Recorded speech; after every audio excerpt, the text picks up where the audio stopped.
Hey everybody, it's Farmhouse Offit. Things feel pretty unstable right now.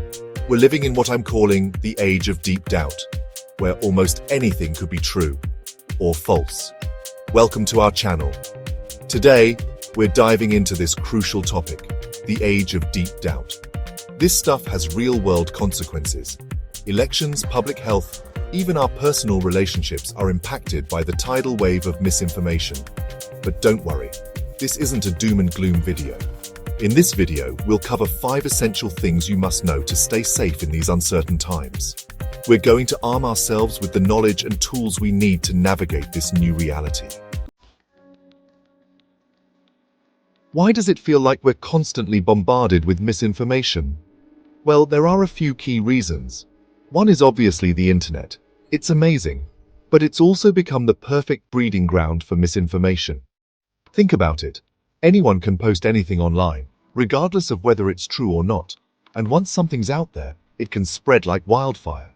It's like that game we used to play as kids, Telephone, where one message gets passed around and distorted until it's unrecognizable. Except now, it's happening on a global scale, at lightning speed. Social media just throws gasoline on the fire. Algorithms prioritize engagement, often showing us content that's shocking, outrageous, or emotionally charged, regardless of its accuracy. And because we're constantly bombarded with information, it's easy to get caught up in the whirlwind and share something without really thinking about it. But here's the thing. Misinformation isn't just some harmless annoyance. It can have serious real-world consequences. It can influence elections, undermine public trust in institutions, and even incite violence. We saw that happen with the Capitol riots on January 6th, fueled in part by false claims about the election. Misinformation can also impact our daily lives in subtle but significant ways. By understanding how it spreads and the tactics used to manipulate us, we can start to fight back. So, how do we actually fight back against misinformation? It starts with being more discerning about the information we consume and share. One of the most important things you can do is to verify your sources. I know it sounds kind of boring and obvious, but in the age of instant retweets and shares, it's easy to forget to take that extra second to ask, wait, where did this information even come from? Think of it like this. If you were writing a history paper, you wouldn't just cite some random blog post, right? You'd go to reputable sources.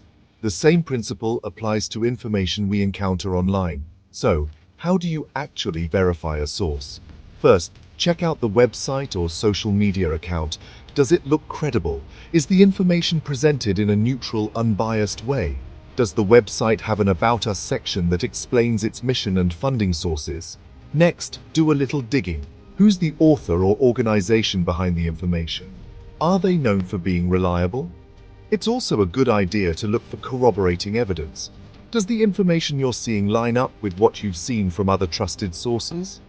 Fact-checking everything can feel like a chore, but it's way easier to spend a few minutes verifying information than it is to undo the damage of spreading misinformation.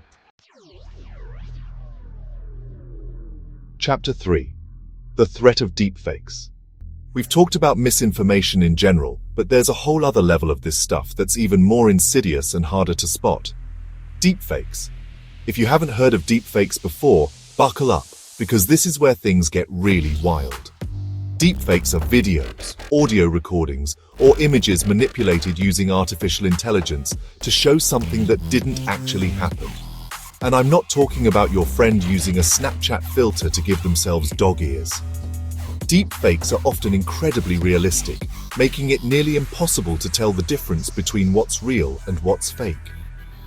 Imagine seeing a video of a politician giving a speech where they say something inflammatory or offensive, except it never actually happened. The video is a deepfake, created to sow discord and manipulate public opinion. Or think about how deepfakes could be used to discredit someone or ruin their reputation. You could have a video of someone appearing to confess to a crime they didn't commit. The implications of this technology are pretty terrifying, right? And as the technology continues to evolve, deepfakes are only going to become more convincing and harder to detect. So, what can we do? We need to be aware that this technology exists and is becoming increasingly sophisticated. we need to be extra cautious about the videos and audio recordings we consume, especially if they come from sources we don't recognize or trust. Ultimately, the best defense against deepfakes is a healthy dose of skepticism. If something seems too outrageous to be true, or if it confirms a bias you already hold, take a step back and ask yourself, could this be a deepfake? Chapter 4. Critical Thinking and Skepticism. We live in an age with more access to information than ever before, yet it's also an age where it's harder than ever to know what to believe. That's why, in this age of deep doubt, critical thinking and skepticism are more important than ever. And no, I don't mean being cynical or automatically distrusting everything you see and hear. Critical thinking is about engaging with information thoughtfully and asking questions. It's about being willing to challenge your own assumptions and biases. So, how do we actually practice critical thinking in the face of a constant barrage of information? One helpful framework is called the CREAP test. CREAP stands for currency, relevance, authority, accuracy, and purpose. When you encounter a piece of information, ask yourself these questions. Currency. When was the information published or updated?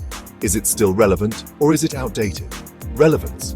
Does the information actually relate to the topic at hand? Is it relevant to your needs? Authority. Who created the information?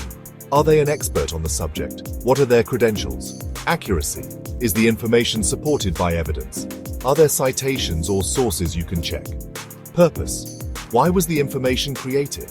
Is it intended to inform, persuade, entertain, or sell something? By applying the CREAP test, you can start to evaluate information more critically and determine whether it's trustworthy. It's also important to be aware of your own biases. We all have them, and they can influence how we interpret information. If you find yourself immediately agreeing with or dismissing something, take a moment to consider why. Could it be that your own biases are clouding your judgment? Remember, critical thinking is a skill, and like any skill, it takes practice. The more you use it, the better you'll get at identifying misinformation and navigating the complexities of the digital age. Chapter 5. Protecting yourself. We've talked about the importance of verifying sources, being wary of deepfakes, and thinking critically. But what are some practical things you can do to protect yourself from misinformation? First and foremost, be careful what you share. It's easy to get caught up in the moment and share something without thinking about it too deeply. But remember, when you share something, you're essentially vouching for its credibility. You're putting your own reputation on the line. Before you hit that share button, take a moment to consider the source. Is it reliable? Have you verified the information? If you're not sure, it's always best to err on the side of caution and not share it. Another important step is to diversify your information diet. If you're only getting your news from one source or from sources that all share the same perspective, you're not getting the full picture.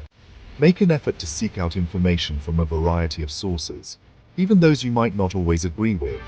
It's also a good idea to be wary of sensationalized headlines or stories that seem too good to be true.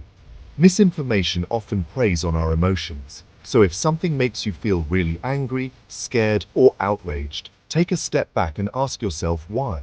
Could it be that the information is being presented in a way that's designed to manipulate your emotions? Remember, if it seems too good to be true, it probably is.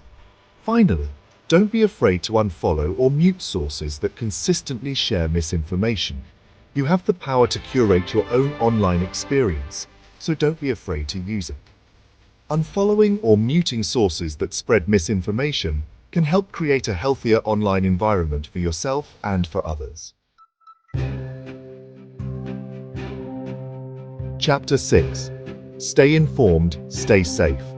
We covered a lot of ground today, from the rise of misinformation to the threat of deepfakes to the importance of critical thinking. But here's the thing, I don't want you to feel overwhelmed or discouraged. My goal isn't to scare you but to empower you. Knowledge is power, and the more you know about the tactics used to spread misinformation, the better equipped you'll be to spot it and protect yourself. Thanks for watching. If you found this video helpful, don't forget to like, share, and subscribe for more content like this. Stay informed, stay safe, and see you in the next video.